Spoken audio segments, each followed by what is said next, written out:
байкалган маселелер болсо кагаз түрүндө кайрылыңыздар. Ошол эле мезгилде мен мынакей сиздерден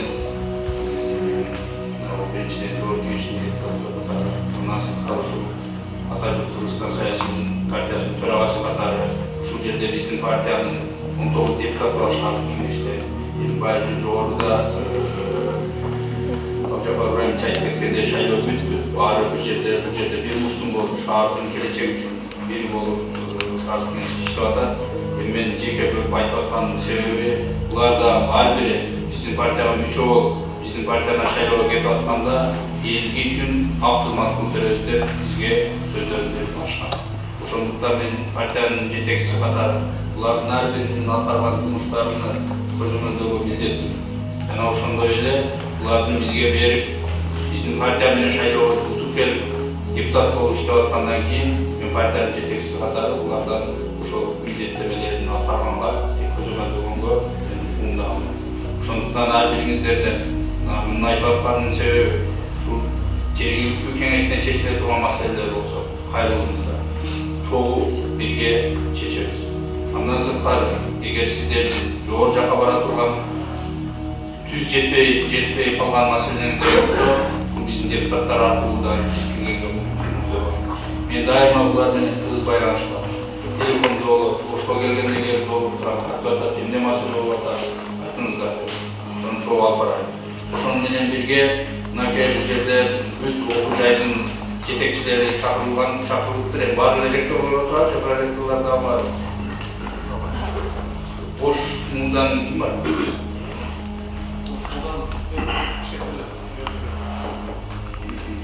Себеби мен ошону сурап атканым эң чоң окуу жай, сиздерди көптөгөн биздин баягы талапкерлерибиз сиздерге аракет кылат да, ошону сурап аткам.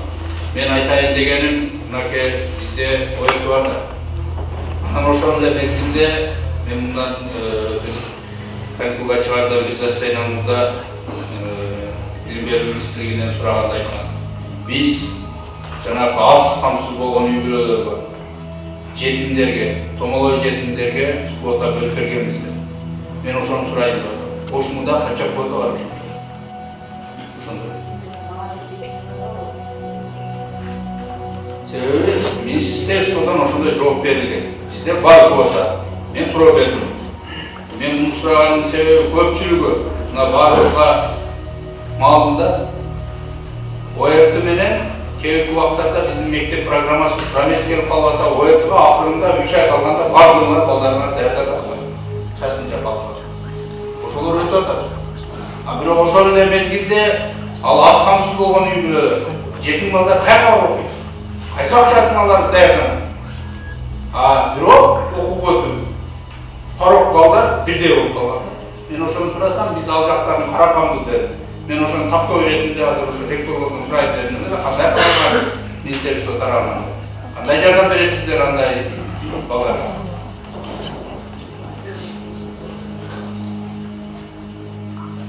Ошон үчүн ректорлор өздөрү болгону жакшы да. Ректор Талиевич, башка жогорку окуу жайлардын ректорлору азыр ошону сурайт. Сизде жооп берин азыр мына Оштунун ректору бар. Оштунун ректору. Саламатсыздарбы? Ректорлордон кечээ маселе болуп калды. Балдар жогору болгон гана бүтүрүүчү ал конкурска катышканга укук алат. Бирок ошол эле мезгилде мен ошону сурагам. Эгер мынакей сиз айттыңыз 110дон өттү, ошол балдарды алдык. Бирок анын өтүшүнөн бюджетке өтүшүнөн парок бар да. Бирок бюджетке катышуу үчүн, конкурска катышуу үчүн. Ошого 110 балдар. Мындан өттү, конкурска катышкандан кийин 100 адам катышса, ошонун 50-си өтө турган болсо, ал жерде бал бар да, мына балдан жогоркусу өтөт деген. Ал жердин адам конкурста мен ошону сураганмын министрден. Ошондой конкурска катыша ала турган балдар, бирок аз камсыз болгондорго кандай мамлекет тарабынан шарт түзүлүп берген окууга тапшырышына деп. Мен дагы кайталап кетейин. Биздин аялдуу катмарларыбыз көбүнчөсү айыл жергесинде. Бир, экинчиден ошондой жанагы жакшы билим берген, жакшы окуткан мектептерде жалам акчасы барлардын же чоң малдары бар. Ошол эле жетим, бечара кыйналып жашаган үй бүлө жөнөкөй мектепке барат. Анын экөөнүн айырмасы болуп атат. Ал мектеп менен мунун. Бекерден бекер сиз менен биз частный мектептерге апарбай атабыз да. Ошол эле частныйда окуп, канчалаган дополнительный акчаларды төлөп окуткан менен ошол бечаранын да укугун бирдей болуп калды деген максатта мен ошо бергем. Ошондой хотя бы тоңолой жетимдерге, ушунчалык кыйналып өскөн студенттерге окууга өткөрүш үчүн кандай мүмкүнчүлүк бар десем, алардын өзүнүн квотасы бар ар бир окуу жайда. Квотасы бар. Ар бир окуу жайына 3төн 7-10га чейин. Сизде канча бар? Бизге обычно жыл сайын 7ге жакын адам орун бөлүнөт. Булар кийинде аз камсыз болгон үй бүлөлөр эмес, тоголок жетимдерге, майыптарга, bizde memleketimizde olan özgürlük okuyanların, kahramanların mallarına da, mesela April okuyasındadır, gece İlim okuyasındadır, capa çekleri yürürler, malların üstünde bölümler var. O sırada mezgilde приграничный районlar, şehre, hayvanında yaşanan donaları, ayıklardan gelen malların da öldü çok ortası var, bölüm boyunda. Her bir ayıktan maksatlı ortalarını bölüp, ошол айыл өкмөтүнүн районунун жолдому менен келсе алардын конкурста өзүнчө бөлүнүп деген. Бирок алдан сырткары алган месаларды жабып негизде конкурс негизде. Значит, аларга ден места бар экен. Месалар бөлүнөт. Жылына 7ден бөлүнөт сизге. Биздин университетке 7ден бөлүнүп кетет. Ошонун ичинде башка университеттерден киргенде 3төн 10га чейин андай санда бөлүнөт. Бирок майыптардын келип тапшырышы конкурстарды почти болбойт деп айтсам болот. Мен өзүмдүн практикамда кабыл алабыз да, текшерип документтер менен кабыл алганда ошол, например, 2 же 3 орун бөлүнгөн болсо, ошо 3 орунду бизге кабылдай алганыбыз деген кайрылар болот. Ошондуктан чындыгында баягы биздин баарыбыз эле мусулманбыз, мусулманчылыкта айтпайт. Эң чоң соо жетимдин пешенесине сыланган. Сондықтан қолыңыздардан келсе, өздеріңіздердің мүмкіншіліктер бар. Егер мен ойлаймын, егер сіздер ошондой өзіңіздердің мүмкіншілікке жараша квотаны чоңойтуп, көбөйтүп турсаңыздар, министерстводон алып каршы. Баарына сиздердин. Мен азыр жанагы сизге чейкиректерден сураган кайга калтырып коесуңуз деген себеби, эгер бизде калоо болсо, анда эле кылабыз. Көпчүлүгүбүз калып айтабыз да. Себеби ал байкуштар эртең силерге кайра эле проблема болот.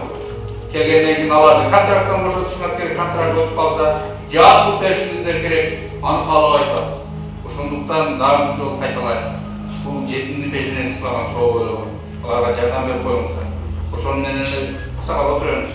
Ошону менен эле бирге мынау мектептерге алууда да электрондук очередь болуп атат. Бирок эми андар кандай болуп атканын билбей атабыз. Аларды дагы жакшы мынау эми жетекчиси жок экен. Буну бинер катышында өзүңүз көзөмөлгө алып, чындыгында мындай окуу деген зеректүү жаштарыбыз кээде жакшы мектептерге кире албай калат. Таныш аркылуу, башка аркылуу кирип кетип атат. Ошондо өзүңүз жакшы көзөмөлгө алып, ошол электрондук очередь боюнча эми сиз ушул тармакты карагандан кийин мен ойлойм, сизде ушул Ош шаарынын аялдык катмагынын ар биринин так маалыматыңыз бар депчи. Ошолорго өзүңүз жеке көзөмөлгө алып, мүмкүн болсо алар менен байланышта болуп, кантип балам кандай болду, кантип мектепке, сайтке кирдиби деп, мындай мен айтты дейсиз, 1 жыл, 2 жыл ошентип көзөмөлдөп коюңуз, ал мукка түшүп коет.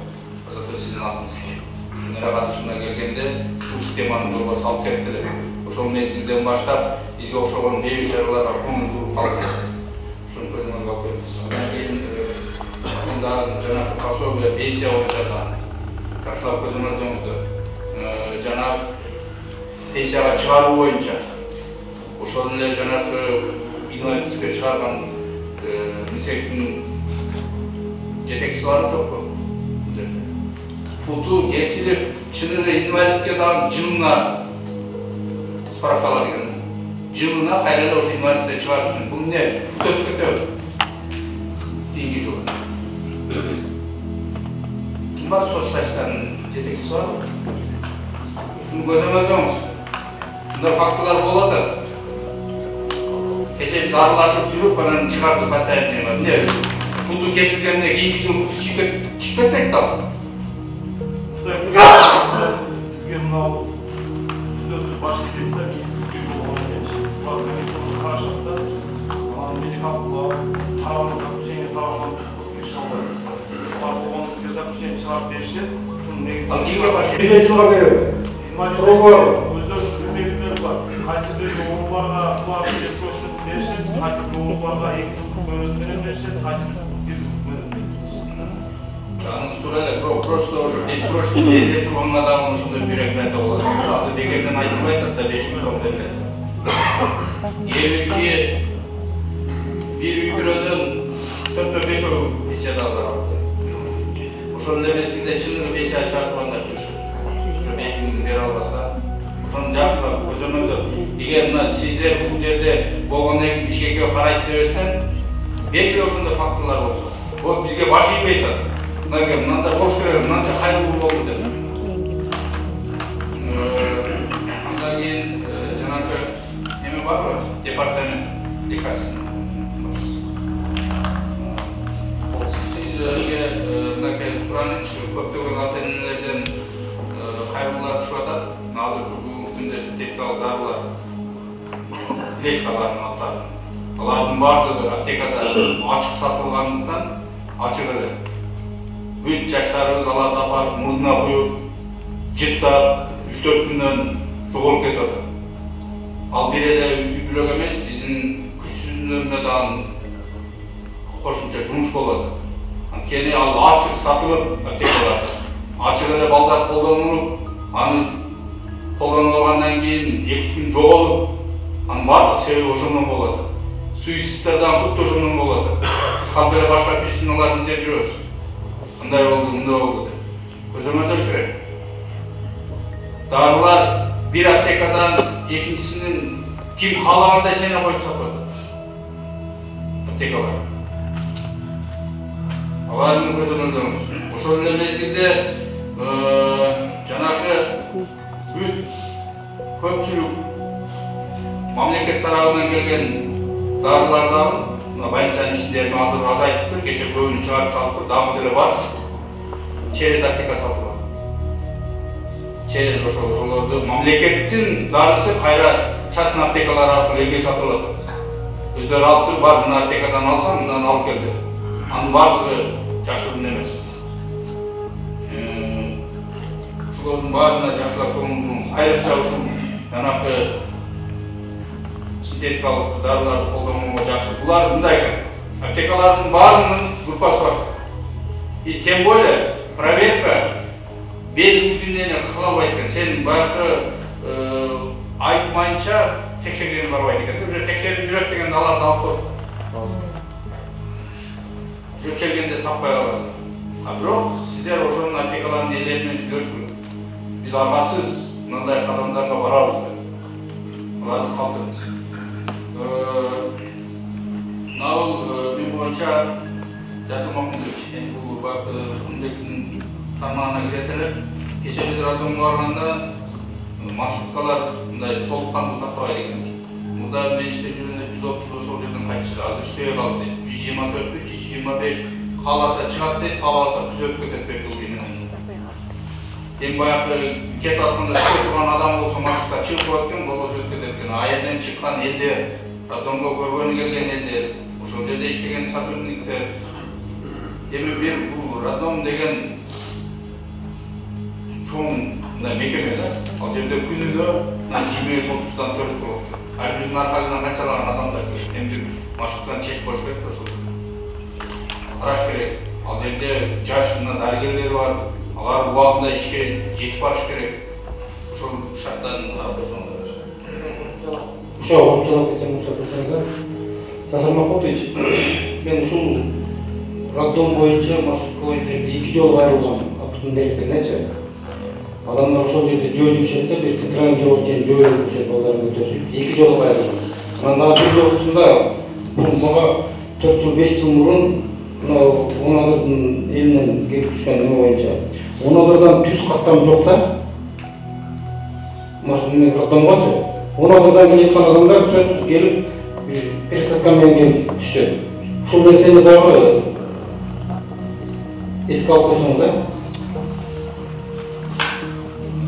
Ondan keyin Gülce'den çakırılanların arasında orta profesörlerin direktörleri de anlatırlar. Çındırında sizlerge doğru eken, o şaharını Karvat'ın Calabat şaharında liselerge oranda apalarıyla tanışıp görüp yemin biz bağırırız ere doğru bilimdi degen sözün deyimge sinir olgan gavı bütele oşolgaga değil etken bir bizim kerekli spesialistlerimiz çıkartman okuzaylarga koşuyoruz bulayla. Sizlerdeki meselelerden sizler aytmasanızlar da ben oşol Calabat şaharında barganda gördüm.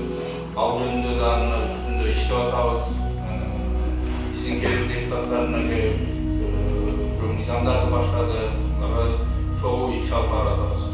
Алжазда караңыздар. Мен ошол эле сунуш киргиздим эле. Мына биздин көпчүлүк жаштарыбыз окууну бүтөрү менен эле мигрант болуп келет.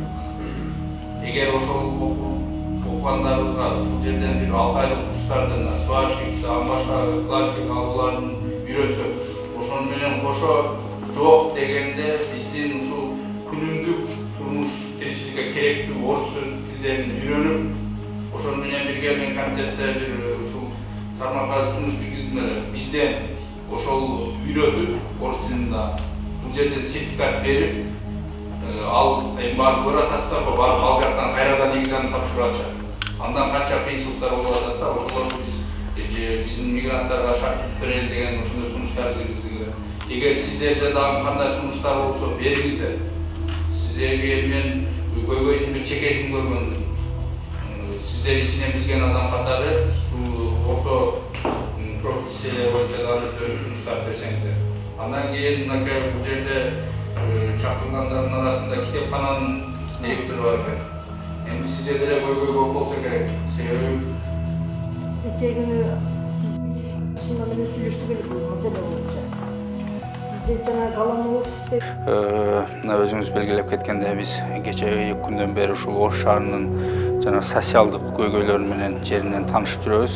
Бул маселени бир Ош шаардык кеңешинин депутаттары, ушул шаардык кеңештин социалдык саясат жаштар боюнча туруктуу комиссиянын төрагасы Болот Байетов жана ошол комиссиянын мүчөлөрү менен биргеликте мага сунуш айтышып, мен да макулдугун берип, чогуу келип жеринен таанышып, ошол көйгөйлүү маселелерди шаардын жеринде чечилбей калган, жогорку кеңеште көтөрүлө турган маселелер болсо жардам бересиз деген ниетте чакырышкан.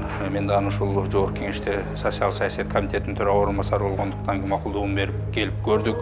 Кечээ негизинен медициналык мекемелерди бүт жеринен барып көрүнүшүп, ал жердеги көйгөйлөр, жетишсиздиктердин баарын өз көзү менен көрдүк. Ошону менен эле бирге дарыланып жаткан биздин жарандарыбыздын сунуштарын, арыз муңдарынан уктук. Анан бүгүн өзүңүздөргө маалым болгондой Ош шаары боюнча бүт ушул социалдык тармакты тейлеген жетекчилердин бардыгы менен катышуучуда бүгүн эркин баарлашуу болду. Себеби менин максатым алардын болуп аткан көйгөйдү өздөрүнөн угуп, кээ бирки жерде ошол жогорку жака жетпей калып жаткан маселелер болсо, министрликтерге жетпеген маселелер боюнча мен элдин өкүлү катары ошол көйгөйлөрдү жеткирейин деген максатта мына чогуу баарлаштык. Өзүңүздөргө белгилүү болгондой мына 3 сааттан ашык бүт уктук алардын көйгөйлөрүн. Кээ бирки ушул мэрия тарабынан чечиле турган, шаардык кеңештер тарабынан чечиле турган маселелерди мына чечкенге жеринде убада беришти. Ал жака жеткире турган маселелерди, мен жогорку кеңештен көтөрө турган маселелерди мен көтөрөм деп өзүм убадамды бердим. Бул негизги максатыбыз. Ушул бүгүнкү күндө элибизге мындай көрсөтүп жаткан кызмат баарына бирдей көрсөтүлүш керек. Элибиз ушундай болуп жаткан көйгөйлүү маселелер чечилиш керек. Мына бүгүнкү күндө эмне маселе болуп атат? Негизинен ушул пособие, пенсия, жана ошондой эле жанагы азыр сөз болуп кетти, ЗАГСка туруу, метирке алуу, жана башка ушуга окшогон жана оорусу боюнча, инвалидность группага чыгуулар боюнча маселелер өтө көп элибизде. Ошолор боюнча мына тийиштүү жетекчилерге элдин көйгөйүнө жеткирдим, айттык, ошол эле мезгилде аткарылуусуну талап кылдык. Себеби андай эл калк айтса калп айтпайт дейт. Алардын да айтып жаткан сөздөрүндө чындыктар бар экенине биз көзүбүз менен көрдүк. Ошол эле мезгилде кээде аша чаап кеткен факторлор бар экенин көрдүк да. Эми бизде баягы кээде бир жагы менен гана жыйынтык чыгарып коюп атабыз. Биз андай бир жактуу жыйынтык чыгарбаш үчүн өз көзүм менен көрүп келейин деп 2 күндөн бери Ош шаарында жүрөбүз. Азыр мына дагы кайра 1-2 мекемелерге барабыз. Ошол эле мезгилде мен айтып кеттим, бул биринчи жолку жолугушуу болгон менен акыркысы эмес. Мындан арыдан ушул эгер элден көйгөй кайра көбөйө берсе, кайрадан келип жолубарбыз. Анын боюнча медицина тармагы боюнча бөлүмсүз болбойт. Анан сиз ушул тармакты мыкты билген адам катары айтсаңыз, кандай экен ал? Кандай кыянат? Эми негизинен медицина тармагы мына бизде баягы бардыгыбыз эле биздин бүгүнкү деңгээлди билебиз. Өзүңүздөргө белгилүү болгондой мына Садыр Кожоевичтин жеке көзөмөлүнүн артында медицина кызматкерлеринин айлыктары 100%дан биринчи үй бүлөлүк дарыгерлер көтөрүлдү. Кийин 50%га дагы көтөрүлдү.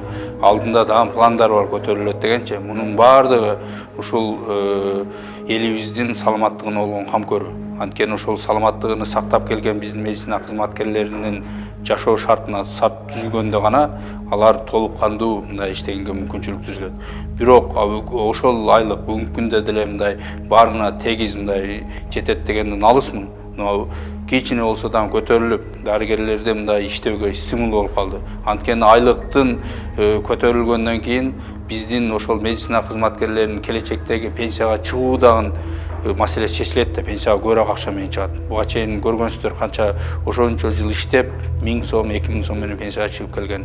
Ал жагынан жакшы каралып атат. Ошол эле мезгилде мына УКМК төрагасы Камчыбек Кыдыршаевичтин жеке көзөмөлүнүн артында дагы биздин убагында өтүп кеткен социалдык мекемелер кайра мамлекетке кайтарылып атат. Бул дагы болсо ошол биздин элге болгон камкордук болуп атат. Ошол эле больницанын кээ бирки убагында менчиктешилип кеткен жерлери уже кайтуу стадияларында экен. Булар негизинен мындай адамды кубандырарлык. Ошол эле мезгилде кээ бирки убакыттарда эми баягы медицинабыз бардыгы жогорку деңгээлде дештен алыспыз. Кээ бирки заманбап медициналык жабдыктардын жок экени байкалды. Ошол эле мезгилде алар эми баягы көп акча тургандыктан кээ бирки убагында мындай тендерлер өткөрүлбөй калгандыктан алынбай калгандар бар экен. Алардын бардыгын ошол Минздравга жеткирип, ал көйгөйлөрдү айтабыз. Ошол эле мезгилде кээ бирки баягы бизде лабораториялык изилдөөлөр жүргүздү, анализдерди чыгара турган кээ бирки аппаратуралар жоктугунан көпчүлүк учурда элдерибиз баягы частный, жеке лабораторияга тапшырганга аргасы болуп атат. Ал жактагы көйгөйлөр айтылды. Буюрса эми биздин буга чейинки топтолуп калган көйгөйдү тез күнүнүн ичинде чечиш кыйын экен. Ар бири мына чекеден чечилип келет. Мен өзүм ошол медицина тармагын түшүнгөн инсан катары буюрса бүт көйгөйлөрдү тиешелүү министрликке, жогору жактарга жеткирип, жакынкы жылдарда биздин медицинанын дагы мындай жакшы жолго буруп өнүктүрөбүз.